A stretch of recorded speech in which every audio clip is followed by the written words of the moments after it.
No longer will I let neglect stack up on me so that I will have the sorry scenario 6 years from now, giving some excuse instead of celebrating my progress. That's the key to discipline. Okay? Let's get kids involved in the least of disciplines.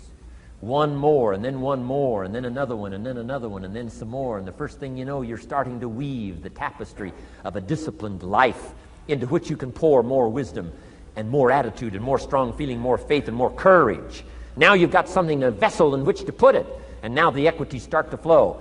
And the early return, I'm telling you, if you'll start this process, the early return will have you so excited, you'll commit yourself to this strategy for the rest of your life. You'll never go back to the old ways. Join a new crowd.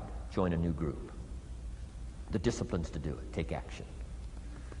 I recommended the last time I was here the little book, Richest Man in Babylon, and I said I've lectured now to over 3 million people in the last 33 years, and I've recommended this little book to almost all of them, I think. Guess how many have actually gone and got this little book? Answer, very few. My best guess is 10%. Such an easy thing to do. In that last seminar, right, I suggested this little book, number one, is easy to find. Number two, it's easy to buy. The most you can pay for it, $6, $7, $8. You can borrow that from your kids. And number three, it's easy to read. It's in story form. That's why I use it for teenagers, teaching them how to be rich by 40, 35, if you're extra bright, much sooner, if you find a unique opportunity. But if it's easy to find and easy to buy, and if it's easy to read, why wouldn't everybody go get it? We don't know. What do you know? You don't know. I don't know. Nobody knows. Here's how profound it is. Some do and some don't. Now here's the numbers. About 10% do. 90% don't or won't. And we don't know the mystery of that. And I'm telling you, 10 years from now, those numbers will still be the same. 10% will, 90% won't. The numbers don't change. Only the faces change. You're looking at one of the faces. I used to belong to the 90% who couldn't be bothered even if it was easy. Guess how many people have a library card? Wisdom of the world available. Transform your life in any value amount you want. By the way, how much is a library card in Texas? Free. Here's what free is. Easy. I mean, it can't be any easier than free. Somebody says, well, would you bring it by? Well, no. At least you got to go get it. No.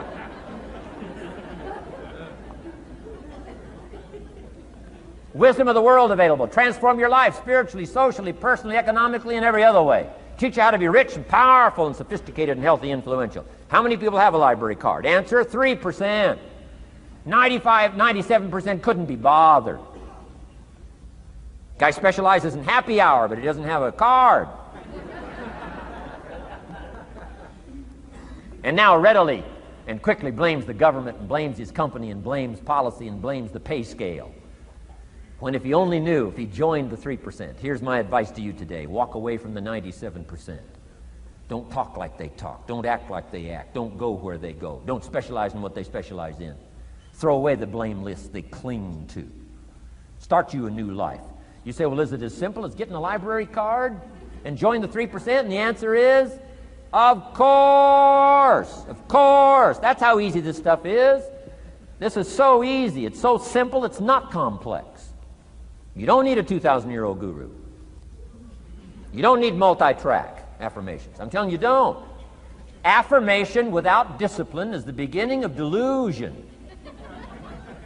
Key. Don't let somebody sweep you into some contrary way to nature itself says, unless you labor.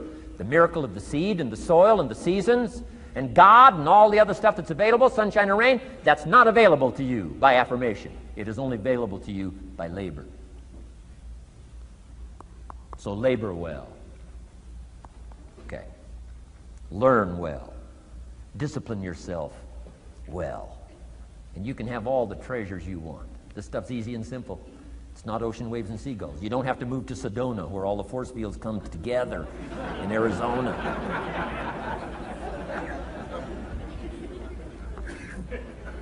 Let's teach our kids the simple ways to transform their health, number 1. Their economics, number 2. Their ability to communicate, number 3. Their life and treasure and lifestyle, number 4. Spirituality, number 5. And the list goes on and on. Let's not leave out any of the least of disciplines that encourage us to do the next one, to do the next one, to do the next one. First thing you know, this whole scenario for you is spinning up instead of out of control on the negative side. This is all you got to do. It's as simple as this. It's as simple as a start, committing yourself to life change. And once you start down this road, I promise you, you'll join the 10% and the 3%. We're going to talk financial independence in just a little while. Guess how many people can retire from the income of their own personal resources when it comes time to retire? Answer, 5%. In the most independent country in the world, 95% are dependent, 5% are independent. Take charge of your own retirement. I'm telling you, if you take charge of your own retirement through personal development and all these skills we've taught today, plus what's coming up, financial independence, I'm telling you, take charge of your own retirement, you can multiply it at least by 5, maybe by 10, maybe by 20, maybe by 100. Let the government take care of it, some company take care of it, you got to divide by 5. Take charge of your own life, take charge of your own day, take charge of your own conversation, take charge of your own family, take charge of your own possibilities. And learn these skills, develop this kind of strategy, and I'm telling you, life will open up for you. Join the 3%, join the 10%, join the 5%, walk away from the 95%. In our Leadership Weekend we teach, find out what poor people read and don't read it.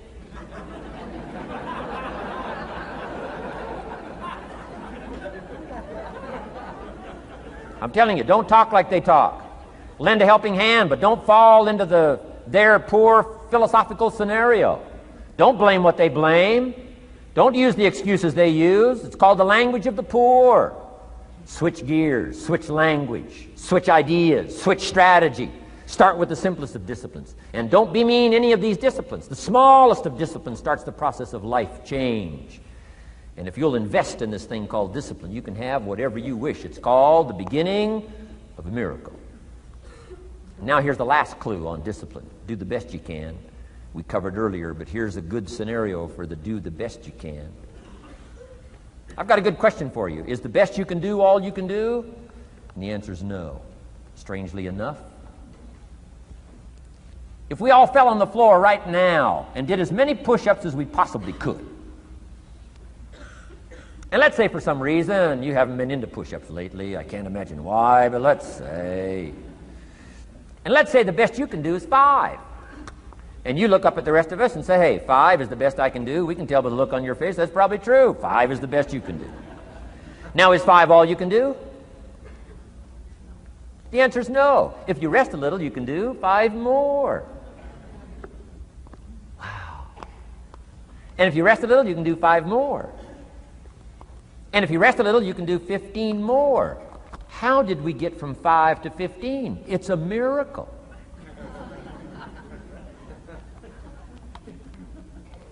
And if you rest a little, you can do 15, rest a little, you can do 15, rest a little, you can do 20. How did you get from 5 to 20? It's a miracle. Did you know you can keep doing that? Do a little more, rest a little, do a little more, rest a little, and finally get up to 50 push-ups? Is it possible to get up to 50 push-ups? Of course. How do you go from 5 to 50? It's a miracle. How do you get a miracle going? Number 1, do what you can. Don't leave out what you can, from writing a letter to your mother in Florida. Start cleaning it all up. 2, doing the push-ups. Go from 5 to 50. It's a miracle. Number 1, do what you can. Number 2, do the best you can. Here's number 3, rest very little.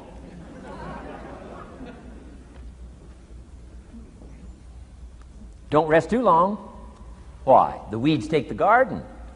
Kids have got that figured out. You can't rest too long. Here's the clue. Make rest a necessity, not an objective. The objective of life is not to rest. The objective of life is to act. Think of more disciplines. Think of more ways and means in which to use your own wisdom and your own philosophy, and use your own attitude, your own faith, your own courage, your own commitment, your own desires, your own excitement.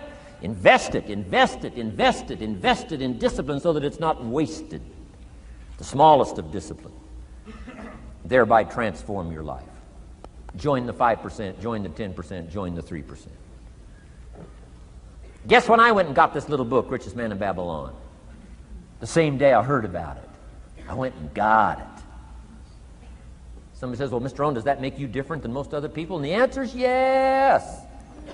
Somebody says, well, why is that? We don't know. We don't know. What do you know? You don't know. I don't know. None of us knows. Some do and some don't. The numbers don't change. Only the faces change. From those who get in on a seminar like this, listen to a dynamic sermon, read a book, listen to some cassettes, take seriously the next conversation of a friend who wants to level with you, and do something about it. And you can walk away from the 97%, not live there anymore. Because if you don't, the next 6 years of your life will be like the last 6. Mr. Shove said to me, Mr. Rohn, 6 years now you've been working. I'm telling you, the next 6 years of your life is going to be like the last 6, unless you take advantage and start making these personal changes. I made the changes, totally revolutionized my life.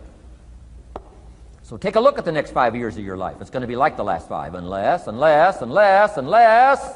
you change. And if you will change, everything will change. Join the 5%. 10 years from now, the numbers are going to be the same. But I'm telling you, some faces in this audience can change and start showing up in the 3% crowd, and the 5% crowd, and the 10% crowd, and thereby dynamically affect your life and your future. Develop these strengths. Now here's the last ability. Develop the ability to share. Pass along to someone else. If you've picked up a good idea today, pass it along. Don't let it stay. Pass it along. A book, if you take one of these little books I've suggested home and it affects you, pass along. Say, hey, I found a book, really helped me. I found a book, got me thinking. I found a book, changed my health. I found a book, got me inspired. Pass it along, pass it along, pass it along. Here's what's exciting about sharing. If you share with 10 different people, they get to hear it once, you get to hear it 10 times. So it's probably going to do more for you than it is for them. But it's called what? Everybody wins. When somebody shares, everybody wins. Wow. Share your ideas, share your experiences, share your knowledge. You can have just as much pleasure as I do. I said, giving this seminar, this is one of my joys in life. Give a seminar like this, make the best investment I can of words and spirit and heart and soul and time, energy. I don't have to work this hard. But I gladly work this hard. Why? I want the return. Your words touch my life. See, that's heavyweight stuff. You can't buy it with money. But I'm telling you, you can get the same thing started by recommending a book. Somebody will read that book, and then they'll read another one, and they'll read another one, and they'll come to you someday and say, you got me started. That book you recommended turned my lights on, turned my mind around, got me thinking, got me pondering, and I've been on track ever since. You can get just as much praise as I do if you'll share. Share with your children. Share with your colleagues. Share with everybody that comes within your grasp. Share. Now here's what sharing does. Not only helps you, helps the person you share with. Here's what else it does. Makes you bigger than you are. If I had a glass of water up here and it was full, question, can that glass hold any more water? If it's full, if the glass is full, can it hold any more water? The answer is yes. But for it to hold more, you got to pour out what's already in. That's what I'm asking you to do. If you're full of ideas, if you're full of good things, I'm asking you to pour it out, pour it out, pour it out. Why? I'm telling you, more will be poured in, poured in, poured in. Next, when you do pour out, you become bigger. It's not like a glass that stays the same. Human beings have the ability to grow in consciousness and awareness and capacity. It's unlimited capacity. I found out kids don't lack capacity. In Europe, the kids speak what? 2, 3, 4, 5, 6 languages. When I grew up, my father spoke German, never taught me. My mother spoke French, never taught me. They were trying to get away from all the old world languages back then. Had no concept how valuable languages were going to be in the future. Just didn't know. So they abandoned the German, abandoned the French. I could have learned all 3 languages instead of just English. My girls went to school in Beverly Hills. They've turned that around. In first grade now in Beverly Hills school system, they offer 3 languages besides English: French and German, Spanish. Why? Because kids can learn 2 languages just as easy as 1. Question, how many languages can a child learn? Here's how many. As many as you'll take the time to teach them. They do not lack capacity. They only lack teachers. Wow. And I'm telling you the same thing is with you. You don't lack capacity. But here's how you expand your capacity. And that is to share what you've got. Now you get bigger. Share some more, and now you get bigger. I'm here for a very self-interest reason. If I share with you, my consciousness grows. If I share with you, I get to hear this again. Somebody asked me not long ago, said, Mr. Rohn, how are you doing with all this stuff? You get on everybody's case pretty hard. How are you doing with all this stuff you teach? I said, well, best I can share with you is this. Listen to me very carefully, but don't watch me too close. This stuff's easier to lecture on than it is to do. I understand that. I'm working on it just like you. But hey, pour out what you've got so that your capacity grows. Now, why should you want your capacity to grow? Very self-interest reason. Here it is. To hold more of the next experience.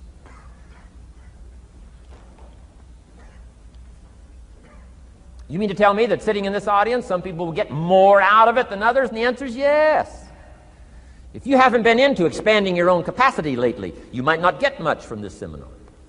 But if you've been into expanding your capacity, and you've been sharing, and you've been doing all this stuff, I'm telling you, no telling what all this could mean to you today, this chance to grow, change, develop, absorb, take in.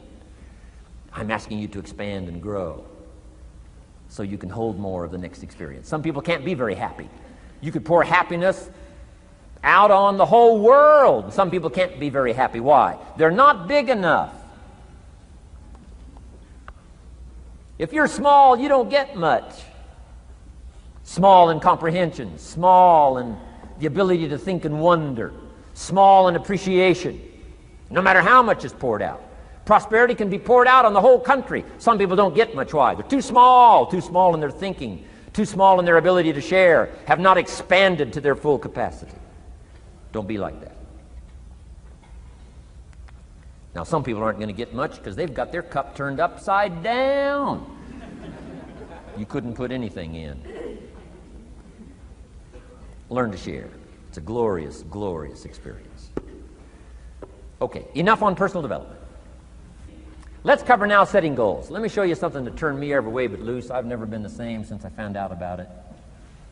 Learning how to set goals.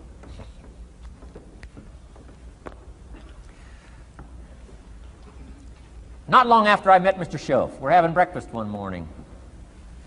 Mr. Schoaf said, Mr. Rohn, now that we've gotten acquainted, we know each other fairly well, he said, maybe one of the best ways I can help you, he said, let me see your current list of goals. Let's go over them and talk about it.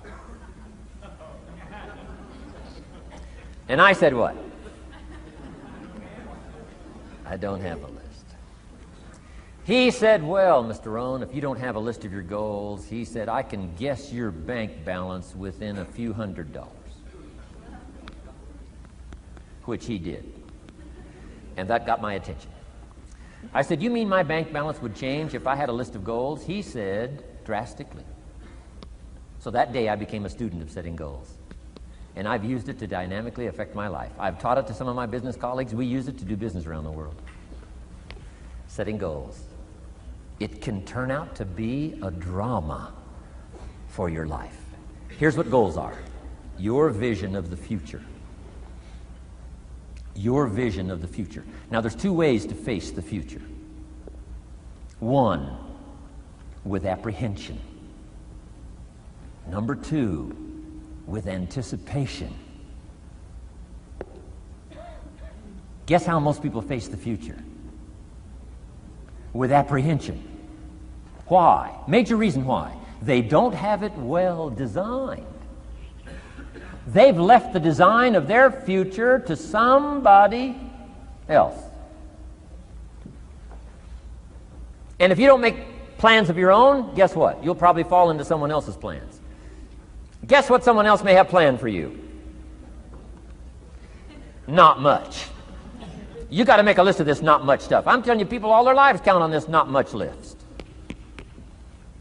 If all of your negative relatives all turn positive, what'll that do for your future? Not much. If prices come down a little, what'll that do for your future? Not much. If the economy gets a little better, what'll that do for your future? Not much. If circumstances get a little better, what'll that do? Not much. If the weather gets a little better over the next few years, that'll do. Not much. I mean, you could go right down this whole scenario list. Most people all their lives, with their fingers crossed, count on this not much list. That's why 10 years from now, they'll be driving what they don't want to drive, living where they don't want to live, wearing what they don't want to wear, doing what they don't want to do, having what they don't want to have, maybe become what they didn't want to become. And it all starts by counting on something that's not going to count much. You say, well, then how can my life dramatically change? You got to count on yourself. And here's one of the things you got to count on: your ability to design the future. It's called the promise. And the promise of the future, if you'll design it well, can have an awesome effect on your life. But if you face the future with apprehension, you'll take hesitant steps all day, uncertain steps all day. And if you take uncertain steps all day for 6 years, you can imagine how empty your life can be. We've got to help our kids with the promise of the future. Now here's what's connected to the promise: the price. The price to pay. But I'm telling you, the price is easy if the promise is clear. One of the better notes to make for today. The price is easy if the promise is clear and powerful. But the price seems almost too much to pay, too much to get over, too much to accomplish if the promise isn't clear, if the promise isn't powerful. I'm telling you, kids will pay the disciplines if they can see the promise. One of our biggest challenges as parents in the 90s is to help our kids see the promise of the future. That's why I'm teaching financial independence, how to become wealthy and powerful and sophisticated and healthy and unique. All of the stuff kids would hope to go for. It's all possible. This is America. That's the promise of the future. The price, a few simple disciplines practiced every day. And I'm telling you, the kids will pay the price of the simple disciplines if they can see the promise of the future. But if they can't see, they don't want to pay. And the same is true of all of us. We will pay the most extraordinary disciplines if we can see the promise of the future, called setting goals. So I'm asking you to get a handle on the future. I'm asking you not to leave it to anyone else. Don't leave it to the company. Companies got their own goals. I'm asking you to set your own goals, your personal goals. Income goals and financial goals and health goals and spiritual goals. And where do you want to go and what do you want to do and what do you want to see and what do you want to be? That's it. Promise of the future. Design your own future. It's within your hands and your capacity to do so. Here's how simple now goal setting is. It's not mysterious. You don't have to anchor, you don't have to focus, you don't have to visualize, none of that stuff. Here's how simple goal setting is. Changed my life. Decide what you want and write it down. I mean, that's how profound this stuff is. Decide what you want and write it down. Make a list. Where do you want to go? What do you want to do? What do you want to see? What do you want to be? What do you want to have? What do you want to share?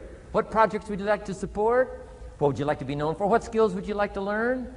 Some extraordinary things you'd like to do, ordinary things you'd like to do, right? Silly little things you'd like to do, very important things you'd like to do. Decide on all that stuff and write it down, write it down, write it down. That's how simple this stuff is. And it's your own private list. If it's really private, on your list, put some stuff in code where nobody can understand it if this list fell into unfriendly hands. Okay. And simple things, whatever. Foolish things, doesn't matter. It's your list. I had a little revenge on my first list. Budget finance, who used to harass me.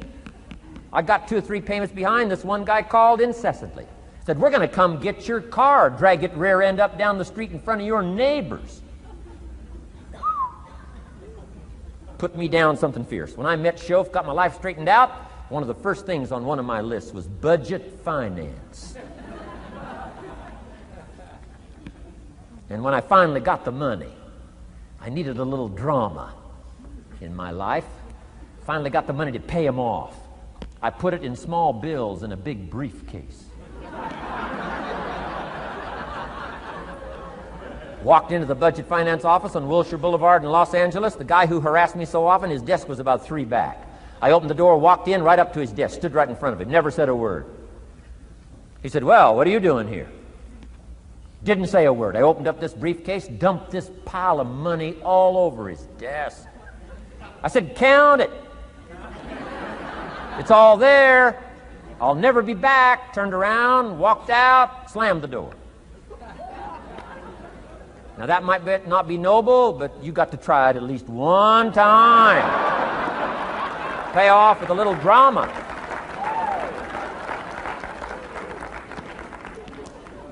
Got to check them off my list. Keep your list with you. I keep my list in my journal so that I can go back. 5 years ago, here was my list. And I'm a little embarrassed. Here's what I thought was so important now. How my philosophy has changed. From 10 years ago, 5 years ago, 3 years ago. Here's my old list. Here's my new list. Here's what's valuable to me now. Here's what I want my life to be now. Here's where I want to go, what I want to do, what I want to see. Keep your lists of goals so that it shows your growth, shows your ability to change and grow. Your philosophy grows and expands what's valuable. Setting goals. It doesn't matter how small, foolish it is. Put it on your list. My Japanese friend, Toro Ikeda, put on his first list, a Caucasian gardener. He wanted. Thought that was good.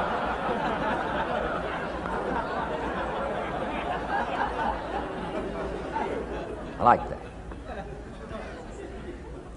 Have you got this profound thing now on setting goals? Here's how profound it is. Decide what you want and write it down. Get together with your wife, decide. Get together with your kids, decide. Get together with your business colleagues, decide. Write it down. Make a list. Okay, that's how easy it is. Now let me give you one more scenario on setting goals. When I started making my first list, Mr. Shoaff said, "Mr. Rohn, looks like we're going to be together for a while." He said, "I've got a suggestion for you." He said, "I think one of the first goals you ought to set, you're a 25-year-old American male. Sure, you've made some mistakes, but now you're on the road to better things. You got a family, worth it. Reasons makes the difference." And he said, "You've got every reason to do this." He said, "Why don't you, among all the goals you're going to set, he said, why don't you set a goal to become a millionaire?" A millionaire. This is America. All the possibilities are available. Why don't you set a goal to become a millionaire? He said, "It's got a nice ring to it." Millionaire. Enough zeros to impress your accountant? Millionaire. And he said, "Here's why." Now I thought, the man doesn't need to teach me why. I'm thinking, wouldn't it be great to have $1 million? He said, "No, that's not it. Here's why." And I had one of the greatest lessons I ever learned, and I'm about to share it with you. This will be worth the price of being here today if you can capture what I'm about to share with you. Babysitter fees, whatever else you paid. Some of you missed some sales today to be here, so this is a costly day for you. But what I'm about to share with you changed my whole life. Here's what Mr. Shoaff said. Set a goal to become a millionaire. And he said, here's why. For what it will make of you to achieve it. And I got one of the greatest classes in one sentence I've ever received in my life. Set a goal that'll make you stretch that far. For what it will make of you to achieve it. What a brand new reason for setting goals. What an all-encompassing challenge to have a better vision of the future. What for? To see what it will make of you to achieve it. And here's why. The greatest value in life is not what you get. The greatest value in life is what you become. Major question to ask on the job is not, what am I getting here? That's not the major question. The major question to ask is, what am I becoming here? It's not what you get that makes you valuable. It's what you become that makes you valuable. So Shoaff said, set a goal to become a millionaire. For what it will make of you to achieve it. Then he said, when you finally have become a millionaire, now, he said, what's important is not the money. I thought, wow, I've got some more to learn. He said, no, Mr. Rohn, I'm telling you honestly, you could just give the money away. Now, I did better than that, right? I told you. I lost it all. I'm rich by the time I'm 31. I'm a millionaire. I'm broke by the time I'm 33. So I didn't have to give it all away. I lost it all. Foolish mistakes I made. I'm a farm boy from Idaho. That early money drove me bonkers. I used to say, how many colors does it come in? I'll buy them all.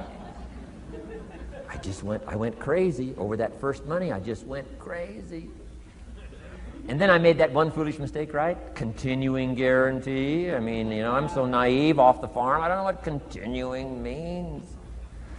And a few other mistakes. And by the time I'm 33, I'm broke. Now I've made and lost millions since then. But what an experience that was. And I'm telling you, the man was right. When I finally was broke at age 33, guess what I discovered? My money did not mean that much. It represented only a fraction of all my assets. Shoaff said, once you become a millionaire, Mr. Rohn, you could give all the money away. Because he says, what's important is not the money. What's important is the person you've become. Now, let me give you the key phrase on setting goals. Set the kind of goals that will make something of you to achieve them. Set the kind of goals that will make something of you to achieve them.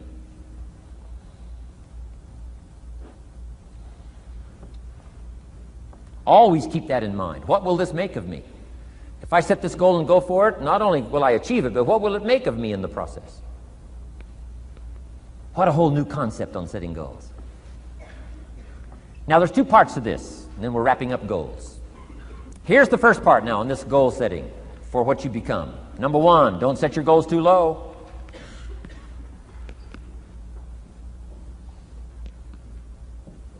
Interesting, we teach in leadership. You'll find it on the cassettes. Don't join an easy crowd. You won't grow. Go where the expectations are high. Go where the demands are high. Go where the pressure's on to perform, to grow, to change, to develop, to read, to study, to develop skills. I belong to a small group. We do business around the world. You cannot believe the expectations at that level. What we expect of each other in terms of excellence. Far beyond average. Why? So that we can each grow, so that we can receive from the group, we can contribute to the group. Something unprecedented. It's called living at the summit.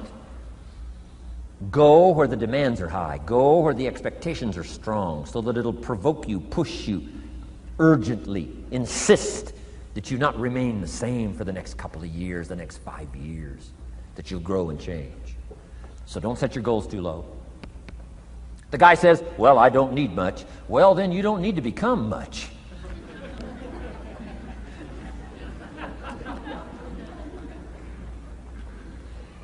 Now, here's the last part on setting goals. Don't compromise. Don't sell out.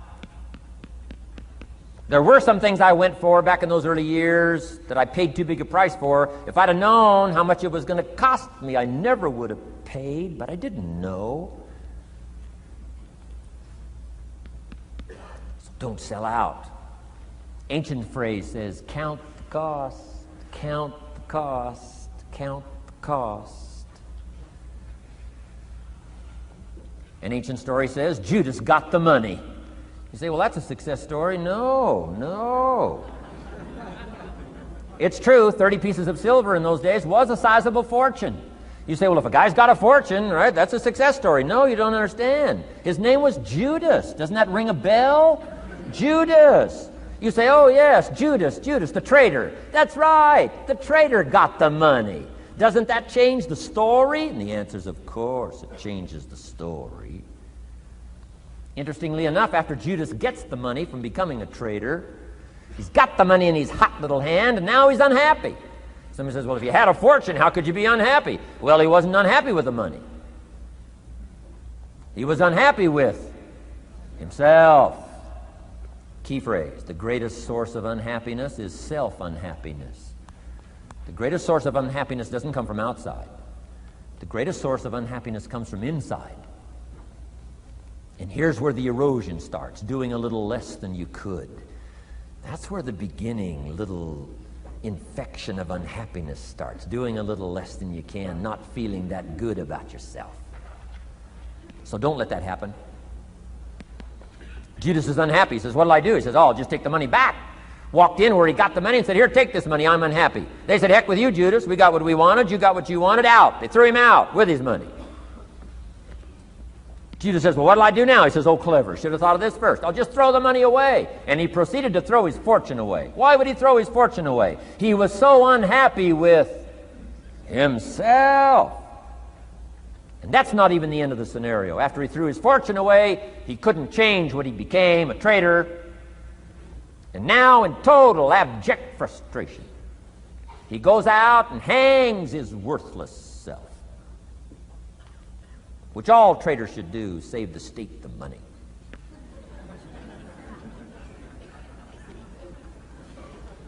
Why such a tragic end? Because he was so unhappy with himself. He sold out. He sold out. He paid too big a price. Ancient script sums it all up and said, what if you gained the whole world and it cost you your soul? Too big a price to pay if you got the whole world. Don't sell out. Don't compromise your values. Don't compromise your virtues. Don't compromise your philosophy. Key. Here's the key word, beware. If Judas could speak back, he'd probably say beware. Two good words from ancient script. One, behold, the positive word. Behold the possibilities, behold the opportunity. Behold the drama, behold the awesomeness, behold the uniqueness. Behold the majesty, behold, behold. What a good word. But here's the other word. Beware, beware, beware. Don't sell out. Mark well what you become in pursuit of what you want. But I'm inspiring you, hopefully, to set the kind of goals that'll transform your life. Make you far better than you are, far stronger than you are. Okay. Isn't this good advice? This is such good stuff. I should have paid to get in, right? Fabulous.